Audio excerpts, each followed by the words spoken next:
Bismillahirrahmanirrahim. Terima kasih penyampaiannya Buya Dr. Ahmad Maskur LCMT AHI, di mana mengambil dari intisari kajian yang disampaikan tadi, yaitu di antaranya minimal kita mengakui bahwa kita adalah hamba. Jadi kita berusaha dan bagaimanapun mengakui, janganlah sok aku. Jadi buang akunya, agar pengakuan hambanya itu lebih masuk ke dalam. Dan berikut karena kajian catatan sang kiai di sini berada di base camp Imanis, tentunya ini channel kajian tanya jawab, maka saya persilahkan pertanyaan-pertanyaan langsung. Kalau biasanya kan pertanyaan dari kolom komentar, baik pun juga dari via WhatsApp.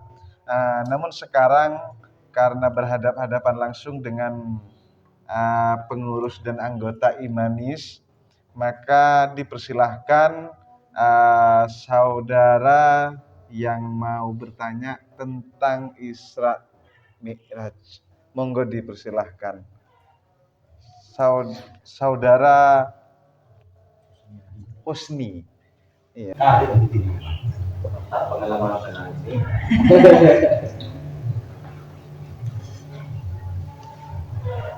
Baik, Assalamualaikum warahmatullahi wabarakatuh. Pertama, saya sampaikan terima kasih kepada yang mulia Kiai yang sekaligus punya titel doktor, yang ilmunya tidak perlu diragukan lagi. Saya kemarin melihat beberapa konten dari beliau, itu luar biasa. Saya menonton itu terinspirasi sekaligus bermanfaat. Saya ucapkan banyak terima kasih kepada Dr. Ahmad Masyuri LC MTHI, luar biasa, titelnya banyak sekali sehingga saya tidak bisa membaca dari titelnya saja. Tapi perlu kita ingat penyampaian dari materi luar biasa tadi cukup detail, edit dan juga perfect. Namun sembari saya melihat pemaparan dari beliau, saya kaget tadi ada penjelasan di Sidratul Muntaha. Dan kemarin saya ngaji kitab Dardir itu, bahwa Nabi Muhammad itu memang diberi mukjizat oleh Allah terkait dengan Isra Mi'raj. Kemudian yang membackingi ataupun yang mendampingi beliau itu bukan Nabi, malaikat Jibril. Di penjelasan itu saya teringat bahwasanya di Sidratul Muntaha itu malaikat Jibril itu pas nyampe di Sidratul Muntaha itu ada penjelasan di kitab Dardirnya itu bahwasanya sayap dari malaikat Jibril sendiri itu putus hampir 10 sayap. Karena malaikat Jibril ya alasannya di penjelasan kitab Dardir wa alam sebenarnya ini Kiai, karena saya lihat di keterangan kitab Dardirnya itu bahwasanya malaikat Jibril seolah-olah tidak mampu melihat langsung Allah Subhanahu wa taala. Jadi pertanyaan dari saya, mohon maaf terlebih dahulu bahwa alam bisawab ini terkait dengan kenapa Allah Subhanahu wa taala hanya menampakkan wujud aslinya saja kepada Nabi Muhammad. Kenapa kok pembantu-pembantu beliau seperti mohon maaf ya malaikat, kemudian nabi-nabi yang lain kok Allah taala tidak menampakkan wujud aslinya? Kenapa kok hanya kepada Nabi Muhammad? Kalau dilogikakan, ya mohon maaf, berarti Allah Ta'ala dikasih seperti itu. Yang mohon maaf Kiai, mungkin itu pertanyaan saya, kurang lebihnya mohon maaf. Assalamualaikum warahmatullahi wabarakatuh. Waalaikumsalam warahmatullahi wabarakatuh. Monggo langsung dijawab Buya, berkaitan penanya dari saudara Husni tentang Allah itu pilih kasih, begitu ya. Monggo ya. Bismillahirrahmanirrahim. Allahumma shalli ala sayyidina wa maulana Muhammad. Allah memang pilih kasih. Kepada setiap hambanya pilih kasih. Kadang ada hambanya yang pangkatnya sekian, kadang hambanya yang diberi, ada yang tidak diberi, macam-macam. Termasuk para nabi juga tidak sama. Tilkar rusulu faddalna ba'dahum ala ba'din. Itulah para utusan, kata Allah. Faddalna ba'dahum ala ba'din. Ada yang tingkatannya tinggi, ada yang ulul azmi, ada yang diberi ujian sedemikian rupa, ada yang diberi kerajaan yang tidak dimiliki orang lain seperti Nabi Sulaiman. Ini memang faddalna ba'dahum ala ba'din. Dari apa Allah pilih kasih? Ya dari amal masing-masing. Dari amalan atau komitmen kita, Allah memberi sesuai dengan amalan kita. Firman Allah dalam Al-Quran, hal jazaul ihsani illa al-ihsan. Balasan Allah kepada orang yang berbuat baik ya kebaikan. Balasan Allah kepada orang yang berbuat baik 10, balasannya dari Allah seukuran itu. Yang pertama. Kemudian yang kedua, di Sidratil Muntaha, seperti yang saya sampaikan tadi, bahwa Sidratul Muntaha adalah batas yang dari bawah tidak boleh melewati Sidratul Muntaha, yang dari atas tidak akan melewati Sidratul Muntaha. Semua makhluk kecuali yang diutus oleh Allah Subhanahu wa taala. Nah, di Sidratul Muntaha itu termasuk malaikat Jibril pun tidak bisa melampaui, sehingga diriwayatkan ada beberapa sayap malaikat Jibril yang terputus, karena malaikat Jibril ini kan mempunyai 600 sayap kan. Kata Nabi, lahu sittumi'ati janahin. Jibril itu memiliki 600 sayap, dan kullu janahin, per sayap itu lebih luas daripada langit dan bumi satu. Kalau 600, itu yang 2 kali Nabi melihat malaikat Jibril dalam bentuk aslinya. Sehingga ketika malaikat Jibril berupaya untuk melebihi batas Sidratil Muntaha, maka terputuslah sayapnya, seperti yang diriwayatkan dalam banyak hadis. Kemudian Allah Subhanahu wa taala tidak menampakkan diri kepada Nabi Muhammad SAW, tidak. Jadi di dunia, orang masih di dunia, mustahil tidak ada yang bisa melihat Allah Subhanahu wa taala. Seperti ketika Nabi Musa SAW bermunajat pada Allah selama 30 dan ditambah 10. Dan Nabi Musa itu bermunajat atau menyendiri, bermunajat kepada Allah 30 hari 30 malam. Wa wa'adna Musa 30 lailah fa atmamnaha bi'10 fatamma miqatuhu 40 lailah. Jadi Nabi Musa setelah 30 hari 30 malam bermunajat pada Allah, sudah merasa sedikit dalam hatinya merasa capek. Artinya kecintaan pada Allah sudah berkurang. Maka ditambah oleh Allah sebagai sanksi, tambah 10 lagi. 10:40, maka datanglah wahyu dari Allah. Ketika itu Nabi Musa munajat, minta pada Allah, Rabbi arini anzur ilaik. Tuhan, perlihatkan wujudmu kepadaku agar saya bisa melihat, kata Nabi Musa. Allah berfirman, qala lan tarani walakin anzur ilal jabali fa in istaqarra makanahu fasawfa tarani. Musa, engkau tidak bisa melihat saya. Lan tarani lan tufidud dam, selamanya Anda tidak bisa kalau masih di dunia. Walakin inzur ilal jabali, tapi coba sekarang Anda menoleh, lihat gunung itu. Fa in istaqarra makanahu fasawfa tarani. Kalau gunung itu tidak hancur, kau bisa melihat saya, kata Allah. Falamma tajalla rabbuhu lil jabali kharra Musa sa'iqa. Ketika Allah tajalla dengan nurnya di gunung itu, hancurlah. Gunung itu hancur kemudian, dan Musa terlempar mati semakut. Falamma afaqa, ketika Nabi Musa telah siuman, mohon ampun kepada Allah Subhanahu wa taala. Jadi orang yang masih ada di dunia, saya sudah sampaikan tadi, tidak akan bisa melihat Allah Subhanahu wa taala, termasuk Rasulullah Muhammad sallallahu alaihi wasallam ketika Mi'raj hanya fakana qaba qausaini aw adna, kata Allah. Jadi hanya sebatas anak panah di busurnya. Jadi hampir nyentuh dan tidak bisa melihat. Ketika ditanya oleh para sahabat, hal ra'aita rabbaka ya Rasulullah? Apakah di dalam Isra Mi'raj engkau melihat Tuhanmu wahai Rasulullah? Qala anna ara nurun ala nur, kata Rasulullah. Bagaimana saya bisa melihat?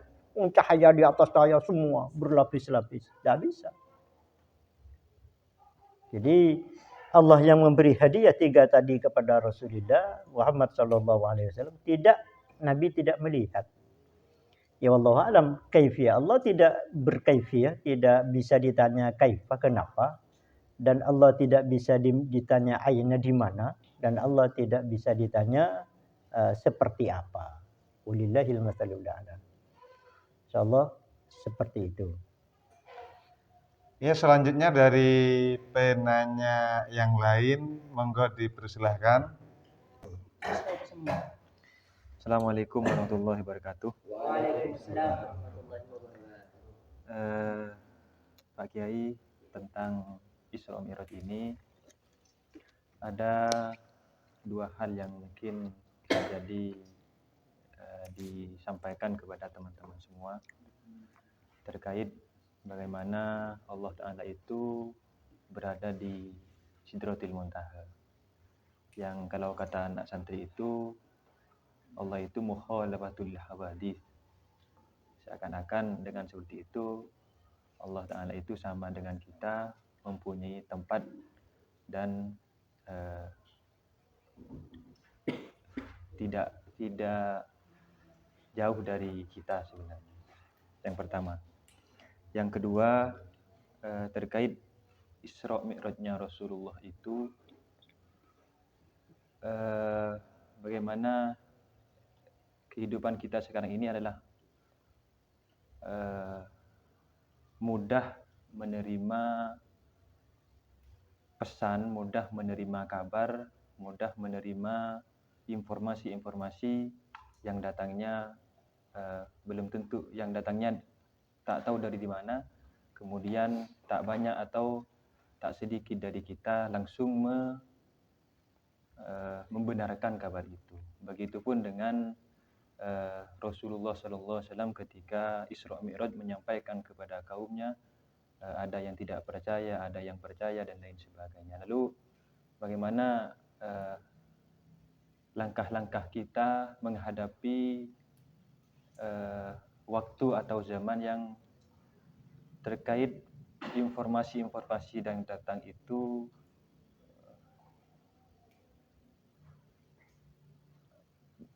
diambil benarnya saja. Maksudnya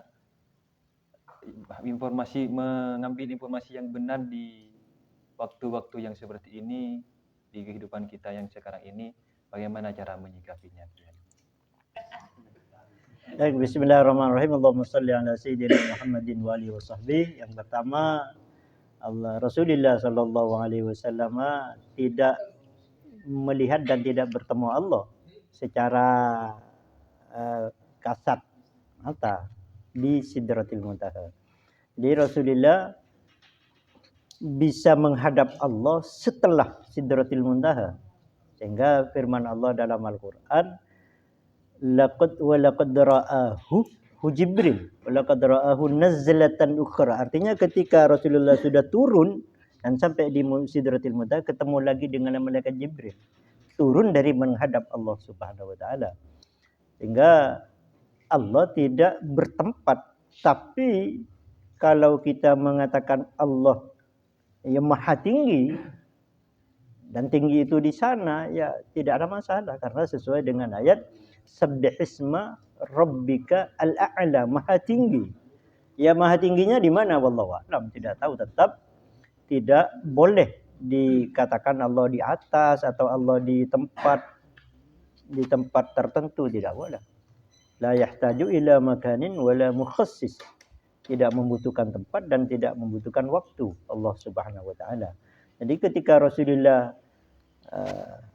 naik dari Sidratul Muntaha, apakah terus ke atas, ke samping, ke kanan, ke kiri, ke bawah, Allah tidak tahu.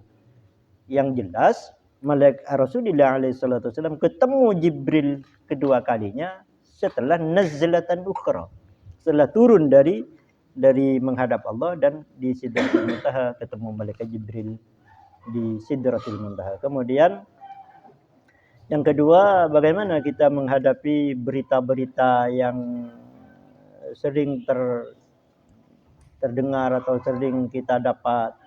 Satu, firman Allah Subhanahu wa taala, in ja'akum fasiqun binaba'in fatabayyanu.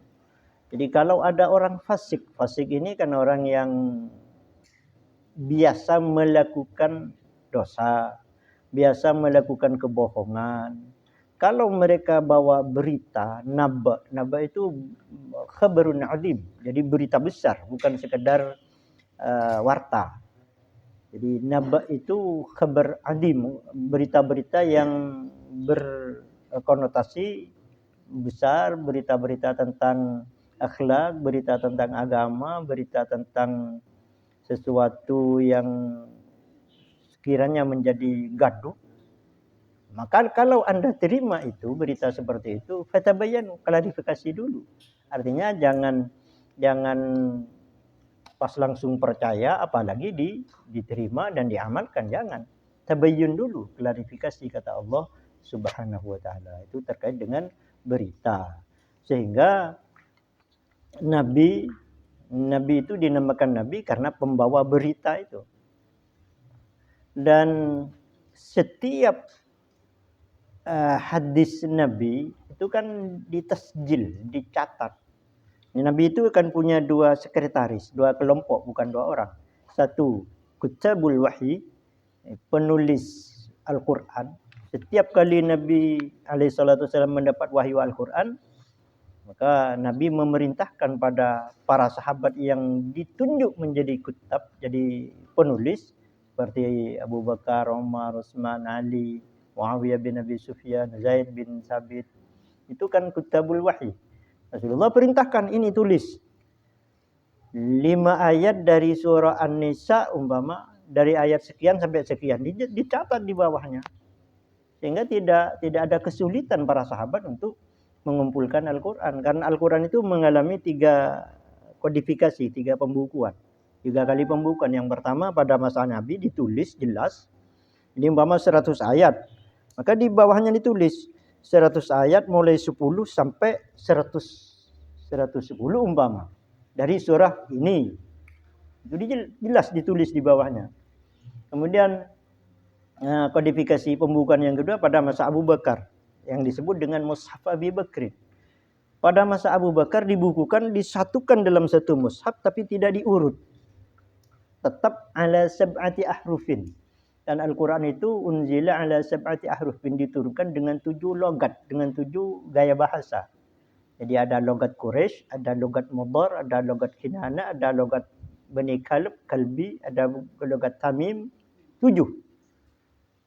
Jadi pada masa Abu Bakar disatukan dengan 7 logat itu. Kemudian pada masa Khalifah Utsman Ibn Affan radhiyallahu taala anhu, Utsman membentuk satu tim yang diketuai oleh Zaid bin Sabit, dan Utsman berkata secara garis peraturan, idza ikhtalaftum antum Zaid bin Sabitin faktubul Qur'ana bil waqti Quraisy. Kalau kalian ada perselisihan semua tim itu dengan dalam penulisan Al-Quran, faktubul Qur'an bil lughati Quraisy. Tulislah dengan bahasa Quraisy, dengan logat Quraisy, bukan bahasa Arab tapi logat Quraisy. Kan beda. Seperti bahasa Madura kan ada 4 logat. Ada logat Bangkalan, ada logat Sampang, logat Pamekasan, logat Sumeneb. Itu kadang beda kalimat, beda ucapan, beda huruf, kan sering. Berarti ta atau bekombe sasasa kan beda kalimat sudah. Jadi kalau kita Pamekasan mengucapkan entak sasa, kalau orang sana Bangkalan hede lo bekombe gitu. Itu beda, sudah beda susunan kalimat. Sama dengan Al-Quran, Kata Nabi, innama unzilal Qur'an ala sab'ati ahrufin. Al-Quran itu diturunkan dengan 7 logat. Hingga tidak jarang antara orang Quraisy seperti Sayyidina Umar pernah marah-marah pada seorang sahabat yang bernama Hakim bin Hisham. Karena beda itu. Hingga hampir dibunuh oleh Sayyidina Umar. Karena beda logat itu. Nah, pada masa Sayyidina Utsman semua itu disatukan, ditulis dalam satu logat, yaitu logat Quraisy. Yang lain dibakar semua logat itu. Maka sampai sekarang dikenal dengan Mushaf Utsmani atau Rasmil Utsmani, tulisan di masa Utsman ibn Affan radhiyallahu taala. Dan bukan berarti membuang ayat, tidak. Seperti yang dituduhkan oleh kelompok-kelompok di luar Islam, di luar ahli sunnah malah itu Utsman katanya membuang ayat, tidak. Di logat saja yang dibuang. Umpama kita menulis bahasa Madura dengan logat Pamekasan, seperti yang dibukukan di Pamekasan ada kan. Ada bahasa Madura yang dibukukan dengan logat Pamekasan ada. Nah, jadi perbedaan ketika kita menerima beberapa berita, maka kalau tentang Al-Quran sudah ditulis pasti, ada kitabnya. Kalau masalah hadis juga ada tulisan khusus, penulis khususnya, seperti sabda Nabi SAW ketika ada sahabat mau menulis hadis, maka Nabi bersabda, uktubu li Abi Syahin, kata Nabi.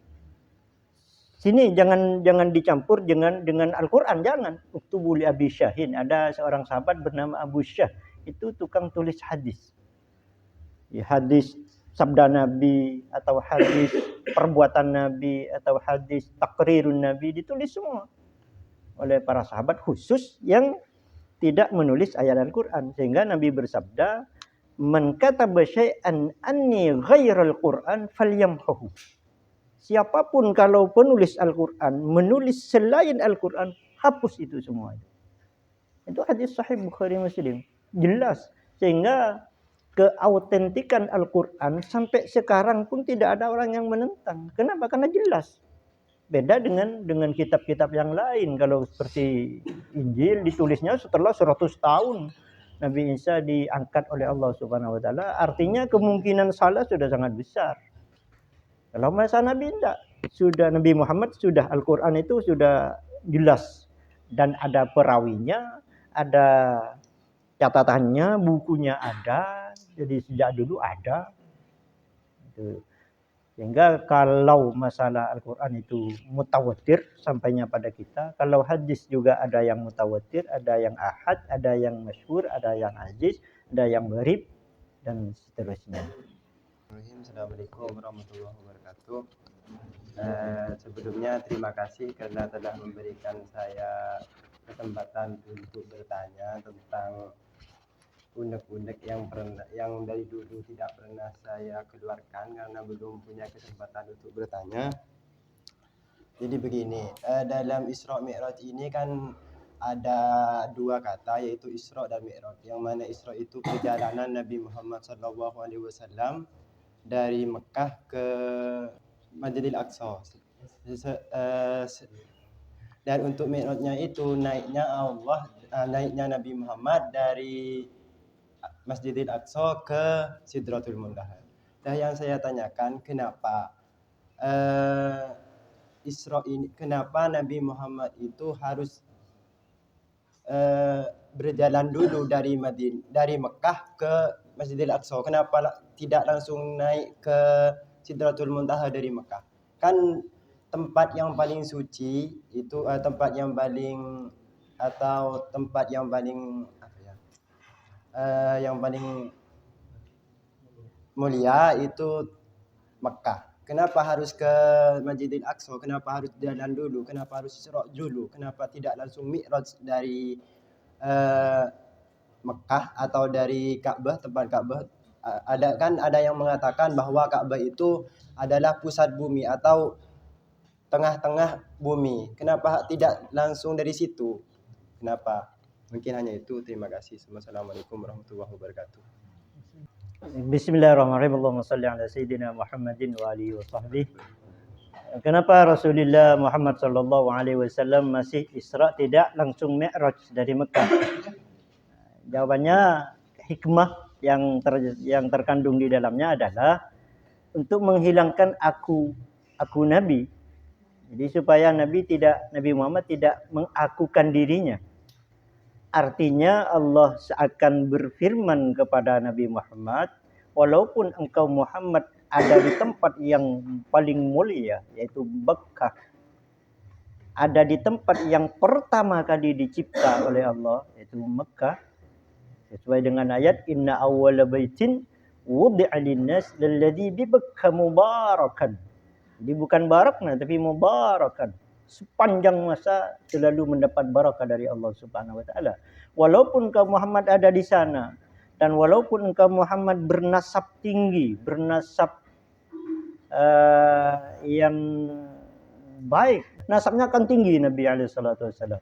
Walaupun kau seperti itu, tapi jangan lupa bahwa orang-orang pendahulumu wahai Muhammad banyak orang yang baik. Banyak nabi, banyak rasul yang pusatnya di Palestina, di Syam. Nabi Ibrahim pun di Syam, Nabi Isa di Syam, Nabi Musa di Syam, semua para nabi itu di sekitar Syam dan Palestina. Sehingga Nabi perlu diperjalankan oleh Allah, diisrakan oleh Allah dari Mekah untuk mengenang para nabi sebelumnya, mengenang perjuangan para nabi sebelumnya, mengenang kiblat atau tempat para nabi sebelumnya berdakwah, menyampaikan dakwah Allah Subhanahu wa taala. Maka dari itu Rasulullah Muhammad SAW diisrakan. Dalam perjalanan Rasulullah pun menjumpai banyak hal yang menakjubkan, sehingga ada banyak pelajaran yang diterima oleh Nabi Muhammad SAW dalam Isra. Dan di Palestina Masjidil Aqsa pun Nabi SAW dipersatukan oleh Allah Subhanahu wa taala dengan para nabi dan para rasul sebelumnya, dan Rasulullah Muhammad SAW jadi imam. Sehingga itulah hikmah atau pelajaran daripada Isra Rasulullah SAW. Walaupun demikian Allah berkuasa untuk memi'rajkan langsung. Tapi itu tadi hikmahnya adalah untuk memperlihatkan kepada Rasulullah SAW betapa nabi-nabi sebelum Nabi Muhammad SAW banyak juga menyampaikan dakwah Allah Subhanahu wa taala, sehingga Allah berfirman was'al mimman arsalna min qablika was'al man arsalna min qablika. Coba tanya Muhammad orang-orang yang diutus saya sebelum kamu, tanya apakah ada di antara mereka yang menyembah atau mengajak menyembah selain Allah. Jadi kata Allah Subhanahu wa taala, sehingga pertanyaan Allah itu direalisasikan pada pertemuan Nabi SAW di Isra, yaitu di puncak Isra Nabi, yaitu di Masjidil Aqsa. Itu kenapa Nabi SAW diisrakan oleh Allah Subhanahu wa taala, insyaallah. Bismillahirrahmanirrahim. Assalamualaikum warahmatullahi wabarakatuh. Saya ucapkan terima kasih langsung saja. Jadi begini, perjalanan Isra Mi'raj Nabi Muhammad ini dari bumi kan tetapi masih melewati beberapa tahapan. Entah pertama itu langit pertama, kedua sampai langit ketujuh, sampai ke Sidratul Muntaha. Nah, yang mana dari langit pertama sampai ke langit ketujuh itu anggaplah ada penunggunya, yaitu misal kayak nabi, entah di langit pertama ada nabi siapa, di langit kedua ada nabi siapa. Nah, perihal itu saya kurang paham. Entah apa ketika Nabi Muhammad sampai pada berlapis-lapis langit, entah di langit pertama ataupun sampai langit ketujuh, entah apa yang mereka perbincangkan ataupun mereka memberikan motivasi semacam apa kepada Nabi Muhammad. Mungkin hanya itu, kurang lebihnya mohon maaf. Wassalamualaikum warahmatullahi wabarakatuh. Bismillahirrahmanirrahim. Allahumma shalli ala sayyidina wa maulana Muhammad. Yang pertama, Nabi Mi'raj bukan sampai Sidratil Muntaha, bukan. Di Sidratul Muntaha itu batas yang dari bawah tidak pernah lebih dari Sidratil Muntaha, yang dari atasnya tidak pernah ke bawah dari Sidratil Muntaha. Siapa? Para malaikat. Kalau Rasulullah Shallallahu Alaihi Wasallam lebih. Jadi setelah Sidratil Muntaha, malaikat Jibril berhenti, tidak bisa. Tapi Nabi Muhammad terus berangkat ke kursi, arash, dan menghadap Allah Subhanahu Wa Taala sehingga diabadikan oleh Allah. Fakana qaba qausaini au adna. Setelah turun Nabi dari menghadap Allah, ketemu Jibril lagi di Sidratil Muntaha. Itu yang pertama. Jadi Nabi Mi'raj bukan sampai Sidratil Muntaha, tapi lebih, hanya Jibril yang sampai Sidratil Muntaha. Kalau Nabi alaihissalam lebih dan sampai menghadap Allah Subhanahu Wa Taala, melewati aras, kursi, mustawa, dan seterusnya. Apakah ke atas, ke samping? Wallahu a'lam. Kemudian ada di Mi'raj Nabi yang kedua bahwa langit itu bukan berlapis tapi tibaq, bertingkat. Alladzi khalaqa sab'a samawatin tibaqa. Bukan seperti bumi. Kalau bumi lapis 1, 2 sampai 7. Kalau langit tibaq, berlantai, bertingkat. Dan per tingkat itu jaraknya sama seperti dari bumi ke langit, yaitu perjalanan 1000 tahun. Ka'alfi sanatin mimma ta'udun. Bahkan kalau di surah Al-Ma'arij 50.000 tahun. Minallahi dil Ma'arij ta'ruju al-malaikatu fiha bimiqdari 50 alfi sanatin mimma ta'udun. Jadi kalau naik tangga Mi'raj itu kan tangga. Anda melalui menghabiskan waktu 50.000 tahun. Dan jadi Nabi melewati semua itu dengan waktu yang sangat singkat. Nah, kemudian di langit, setiap langit itu Nabi bertemu beberapa nabi. Rasulullah bertemu dengan beberapa nabi dan para malaikat. Kenapa? Karena langit itu kan punya pintu. Semua orang ini, kata Rasulullah, kita per orang punya 2 pintu di langit. Ma minkum min ahadin illa walahu babani fis sama. Setiap orang di antara kalian pasti punya 2 pintu di langit. Babun yanzilu minhu rizqu wa babun yarfa'u minhu 'amalu. Jadi pintu pertama itu untuk menurunkan rezeki per orang. Jadi rezeki saya dari saya tadi subuh bangun sudah sampai sekarang sudah habis berapa puluh juta itu. Rezeki mata sebelah saja, pelumas mata yang bisa berkedip, pelumas mulut, pelumas semua.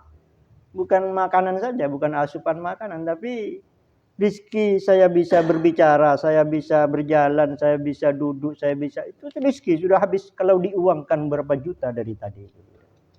Nah itu diturunkan dari pintu langit gitu. Kemudian babun yarfa'u fihi amalu. Pintu satunya untuk mengangkat amal saya. Setelah oleh Allah diberi rezeki, maka pasti kita beraktivitas. Dan seluruh aktivitas kita, anggota tubuh kita diangkat oleh Allah Subhanahu Wa Taala, yang dibawa oleh malaikat muaqibat, kata Allah. Lahu muaqibatun min bayni yadayhi wa min khalfihi yahfazunahu bi amrillah.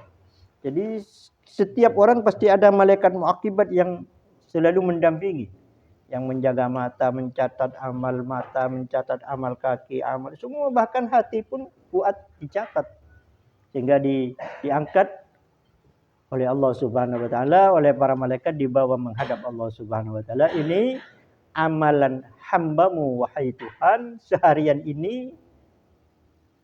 Kemudian kalau baik maka Allah berfirman kepada malaikat itu, uktubu kitab abdi fi 'illiyin. Silahkan catat di 'illiyin. Kata Allah. Wa ma adraka ma illiyun kitabun marqumun yashhaduhul muqarrabun. Apa illiyun itu? Ya sebuah tempat untuk yang sudah ada nomor-nomornya untuk mencatat amalan kita. Per tahun amalan yang kita setiap hari ini disatukan, disalin ke buku induk. Kata Allah dalam Al-Quran, inna kunna nastansikhu ma kuntum ta'malun.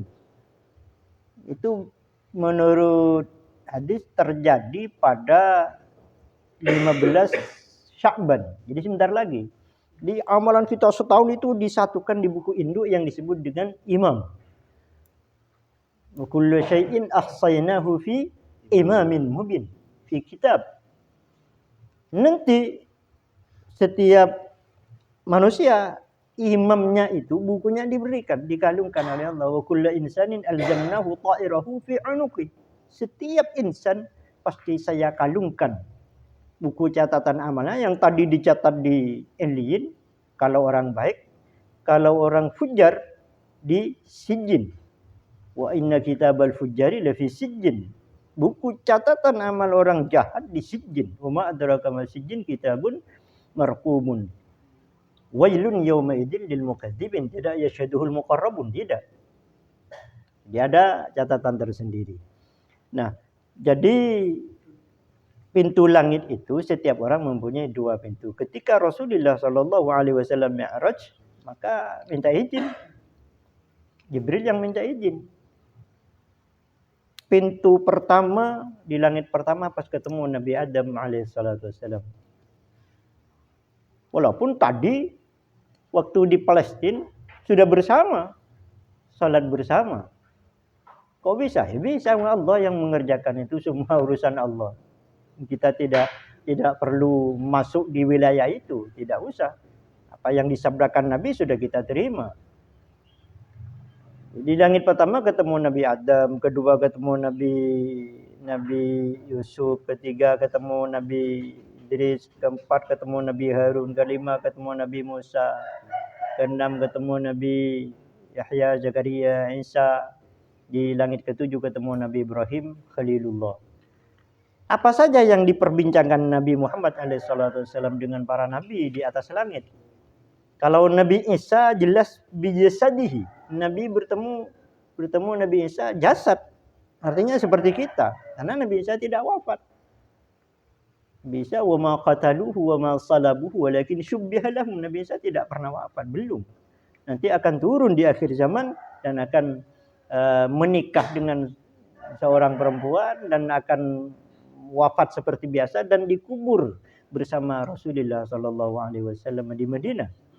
Karena di Madinah itu di kamar Sayyidah Aisyah kan ada 3, Rasulullah, Abu Bakar, Umar, dan tinggal 1 lagi. Itu persiapan untuk Nabi Isa alaihissalatu wassalam nanti. Setelah turun Nabi Isa menikah, melanjutkan syariat Nabi Muhammad dan wafat seperti biasa. Nah sekarang waktu saat ini Nabi Isa belum wafat, masih jasad biasa yang ditemui Rasulullah Shallallahu Alaihi Wasallam. Artinya umur Nabi Isa sampai sekarang sudah, kalau betul itu lahir Nabi Isa Masehi itu berarti sudah berumur 2022 tahun Nabi Isa sekarang. Dan yang diangkat oleh Allah kan umur 36 tahun. Jadi Nabi Isa jadi nabi menyampaikan risalah Allah itu selama 36 tahun. Karena jadi nabi sejak di gendongan ibunya. Dan Nabi Isa berkata, qala inni Abdullah atani al-kitab wa ja'alani nabiyya.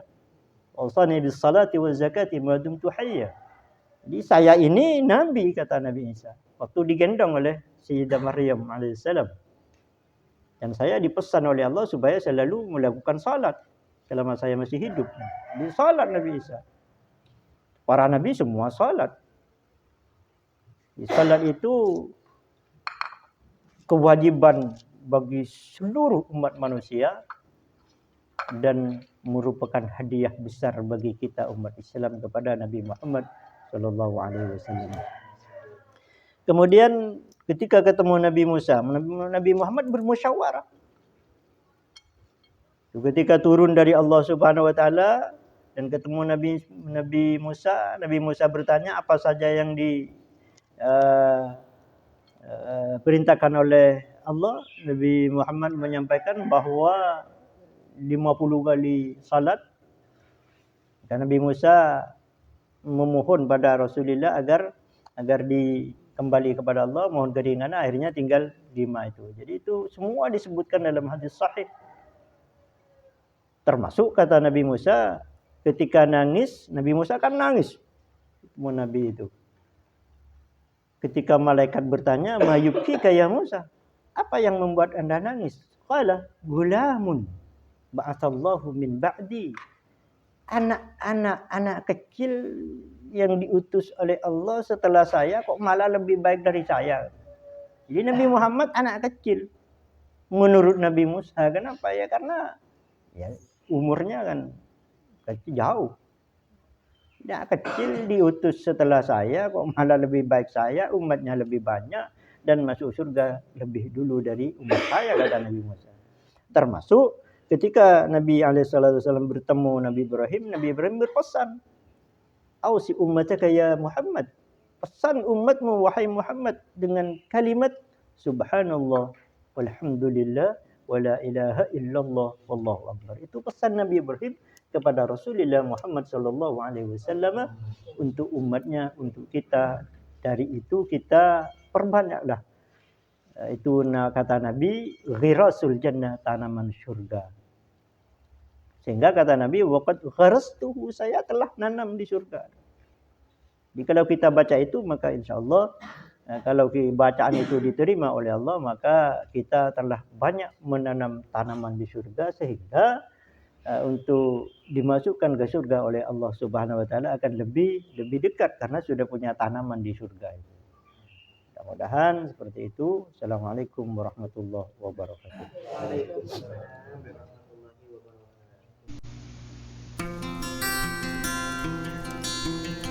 الحمد لله رب العالمين